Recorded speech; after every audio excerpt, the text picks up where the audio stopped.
Yo, what's good, man? It's your boy at DFS Mastermind _ over on Twitter. Last night was crazy. If you had too many Kings players, I know you didn't cash. Luckily, I had one Kings player. I was able to get to the green line.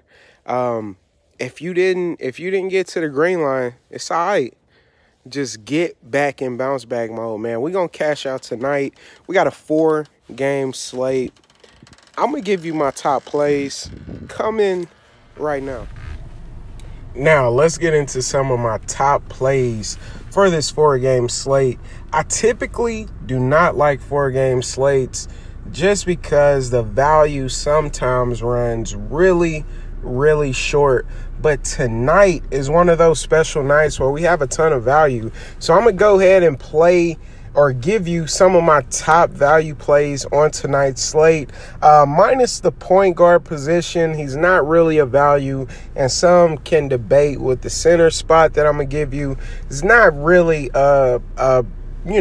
like a 3K value, a low 4K value. But I'm going to go ahead and get into it, man. Starting off with point guard, I'm going to go right to the young Canadian and lock in Jamal Murray. And the reason I'm doing this is very simple. I feel like I cannot not play Jamal Murray. I know a lot of people will be chasing the wall big performance, and I'm not mad at you. I think he's in another good spot on tonight's slate, but I don't think he will break the slate. So I want to go with Jamal Murray, a guy who definitely has a 50-point upside in his repertoire. Good matchup. 6,600, man. This offense is pretty much Jamal Murray and Jokic. Those are the first options every time down the court. Every once in a while, you will see a mini takeover by guys like Trey Lyles and Plumlee. But for the most part, night in and night out, it will be these two guys. So I want to get a big piece of this Denver offense as my late night hammer in Jamal Murray. I want to go ahead and lock him in. Not too much to say about that. One thing that I will say, because I don't have a lot of Dallas players as my value, but there is potential value, especially if Hernangomez is out. We want to look at Torrey Craig, Beasley, Morris, and Trey Lyles, man. Those guys will all see increased minutes when this happens. And if you're super risky, if you're a super GPP player and you're running multiple lineups, I think this would be the night to look at Nick Young. That's if we get Hernangomez out, but I probably won't be playing him because I'm playing a few single entries. Higher dollar. So I want to make sure I'm safe in whatever I'm doing, just because it's a 4-game slate, man. On bigger slates, I tend to take more risks because I know that the ownership will be way spread out. But on tonight, some of these players we cannot miss on. So I want to go ahead and just lock in Murray. Excuse me. I just burped, man. I'm sipping a Modelo right now. I want to go ahead and lock in Murray. I think he's super safe, super secure. But, of course, those 4 players that I mentioned, we got Morris, we got Beasley, Torrey Craig, and Trey Lyles. I think they are very big beneficiaries if we find out that Hernangomez is not playing.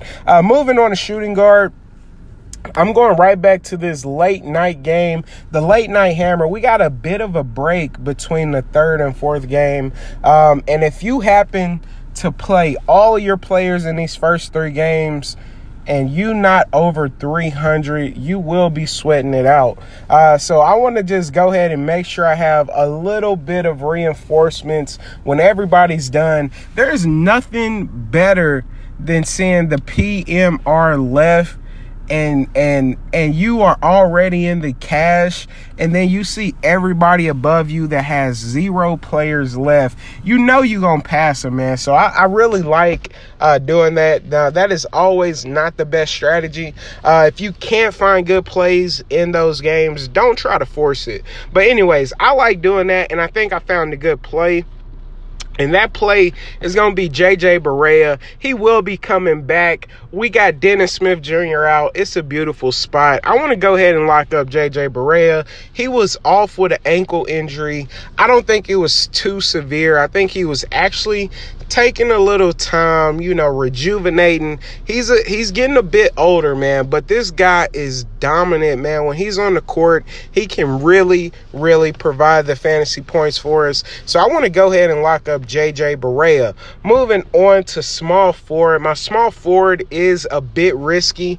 I would say him and maybe my power forward are the most riskiest plays in my lineup, but I think they're in good spots. So hopefully I can explain and get you on the bandwagon for tonight. Now, the small forward that I'm talking about is going to be David Nwaba, 3,500, super cheap. If this guy brought me back 20 fantasy points, I'm not mad at that, man. But this guy definitely has an upside of 35 to 40 fantasy points. So I want to go ahead and take a chance on him. I think his floor is actually pretty safe. And we're hearing rumblings that he may start tonight. David Nwaba is one of those hustle players that I always talk about. He doesn't look to score first, but he can score. So I want to go ahead and lock him in versus the Pacers. I think it's going to be a good spot. Boom. And I will be having Victor Oladipo maybe to run this back with some of my Cleveland players, because I wound up with 3 Cleveland players, so I had to fit in a Pacers player. I just think it only makes sense. Moving on to power forward.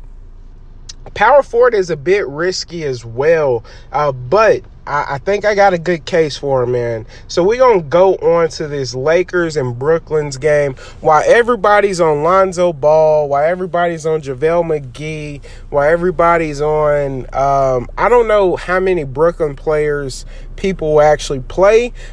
Even though D'Angelo Russell is in an excellent spot, Spencer Dinwiddie, great spot. We know these two teams definitely play at a fast pace, and they definitely do not look to defend, man. So I think this is a game where I have to have some exposure to. But the guy I want to get you is a little bit weird, and that's going to be DeMarre Carroll, man. I don't know what I could say to you to make you want to play him, besides he's getting the minutes. He's 3,800, and if we find out once again that Allen Crabbe is out, we have to lock DeMarre Carroll in. This guy has potential upside on his price, tremendous upside, but just upside as a fantasy player, he has potential upside, man. And I love spots like this when we can get players at a cheap price. So 3,800 taking on the Lakers, who we know really play at a very, very fast pace. I think DeMarre Carroll is a lock for me. Now, I know a lot of people will be playing Korkmaz. I don't know how I'm saying. I know that's not how you pronounce his name. I want to say Korkmaz, like the guy from Philly, but I know that's not how you pronounce it. But I think a lot of people will play him over DeMarre Carroll. I'm going to go with the bench player, man, coming off the bench, but he's going to play big minutes, and a lot of times he wounds up closing games. So I think he's in a very, very good spot. I want to go ahead and lock him in at 3,800. Now, wrapping it up at center is not a tremendous value, but it's a guy that I feel like I have to play on tonight's slate, and that's going to be Larry Nance. I know John Collins, he looks like he's in a beautiful spot. Miles Turner, Sabonis. I think DeAndre Jordan is way too cheap, but the guy I wound up landing on is Larry Nance. Now, another guy that I will bring up and I will mention is going to be Markieff Morris for the Washington Wizards. I think he's going to be in a pretty good spot. He didn't play the last game. He got ruled out, once the game started, something with his neck, but we know, Dwight Howard is not playing. They're pretty short, man. They're pretty short-handed. A lot of people will be on the Ariza train. I'm going to give it a game, man, just to see how it plays out. I don't think Trevor Ariza will, come back with a 40-piece or 50-piece to break the slate. But I definitely think he's an okay play, along with Jeff Green as well. I like those three players, but the guy I wound up going with is going to be Larry Nance. I think he's in an excellent spot. We know his role now, man. Channing Frye is going to start the game, and then we're going to get a lot of Larry Nance. Only thing that Channing Frye does, he plays 6 minutes in the first, 6 minutes in the third, and then he's pretty much done, man. So I really like Larry Nance. I think with his price going up a tad bit, that will push a lot of people off of him. And this guy has big upside. He has not been scoring the ball very well.